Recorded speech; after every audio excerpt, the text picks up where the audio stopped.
option 1 I've got to be a little bit careful of because I've got logarithms. I want to make sure things are positive, all that sort of stuff. So a to the x equals x has however many solutions. So f of x, we say it has k roots or whatever. We want to show that g1 of x also has k roots.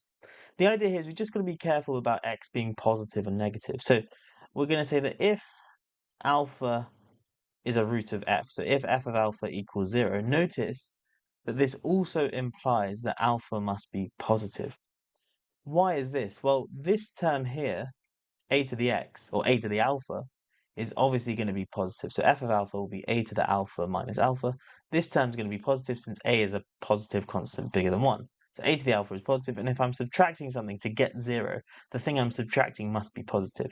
So if f of alpha is 0, that must mean that alpha is positive, and therefore it kind of makes sense to take logarithms of both sides here, and I get log base a of a to the alpha equals log base a of alpha, and this simplifies to alpha equals log base a of alpha. And so that will correspond to a solution to this equation.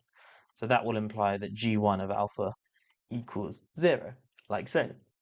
And now you can do something similar the other way around. So if g1 of alpha, oh, I don't know why my pen's being weird, let me scroll down. So if g1 of alpha equals 0, well, because it involves a logarithm, log base a of alpha equals alpha, since a is a positive constant bigger than 1, it must mean that alpha is positive.